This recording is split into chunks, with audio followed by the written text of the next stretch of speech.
kiuke ngasar. Iya. Niku kan cuma 10 menit. Iya.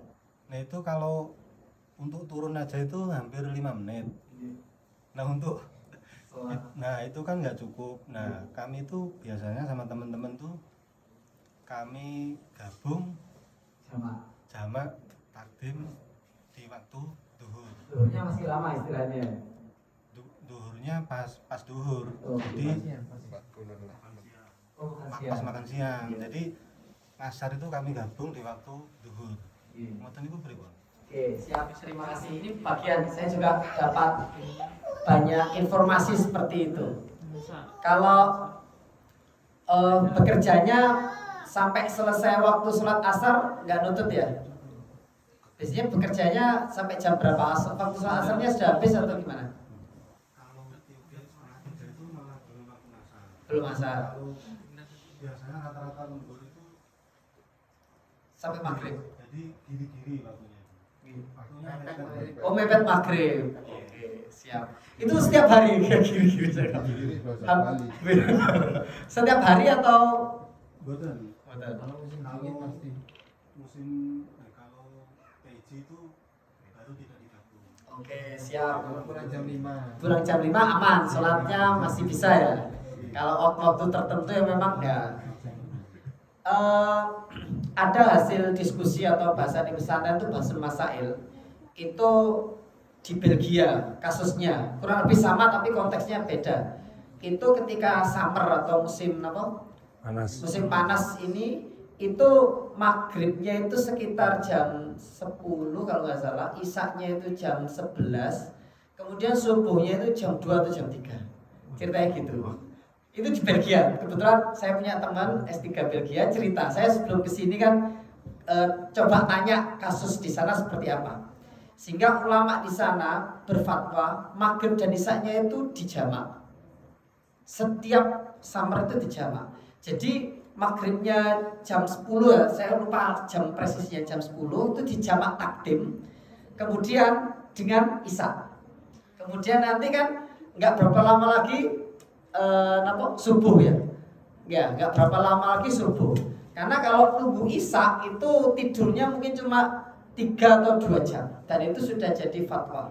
Lah, alhamdulillahnya di kitab-kitab seperti I'anatul Thalibin, syarah dari Fathul Mu'in itu rukhsah atau syarat jamak itu tidak hanya musafir. Yang terkenal kan musafir ya, perjalanan 80 kilo baru boleh jamak. Juga saya baca kan tadi ada di hasil kitabnya di Sidogiri itu boleh. Salah satu dari alasan jamak itu karena masyakoh. Masyakoh itu kesulitan yang sangat atau kesibukan yang sangat tapi tidak menjadi kebiasaan. Hanya saya bilang tadi kebiasaan itu apakah itu sepanjang tahun? Ternyata kan enggak. Hanya musim-musim tertentu yang memang itu ada lembur dan memang waktunya memang tidak bisa dikondisikan karena itu.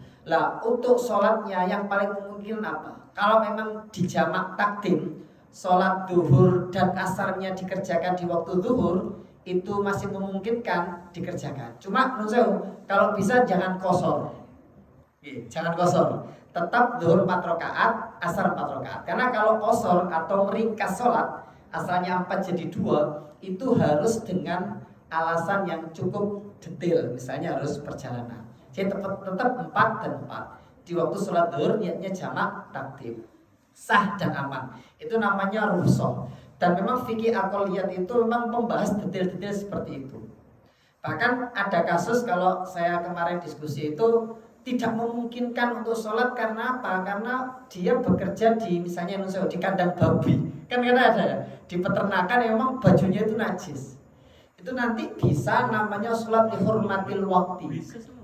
Ya, khawatirnya kalau kena najis dan lain sebagainya, ribet untuk membersihkan bajunya, tubuhnya dan lain sebagainya, itu butuh waktu. Apalagi kalau anjing kan masih ada mazhab-mazhab Maliki yang masih itu mughaladzah atau enggak kan di mazhab lain. Tapi kalau babi kan enggak bisa. Karena babi dimention khusus di Al-Qur'an khinzir. Itu tidak ada perbedaan pendapat, itu mughaladah. Hanya kalau najisnya ya tetap aja najis, nanti ya dibasuh 7 kali dan lain sebagainya. itu nanti bisa sholat namanya lihurmatil waktu.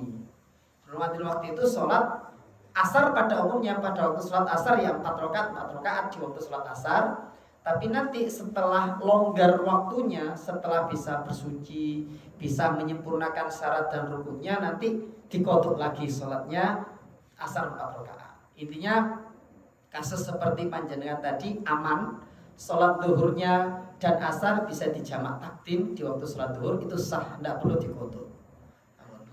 Jadi lek rotok nek pondok niku lek jawabku rotok bertele-tele, gak langsung tes misalnya ada bahasa ada kronologisnya, ada latar belakangnya, ada. Tapi seperti itu biasanya insya Allah lah yang sudah dilakukan teman-teman di sini sudah sesuai dengan syariat, tidak berdosa dan sah secara agama. Wonten nggih? Nggih, ngapunten.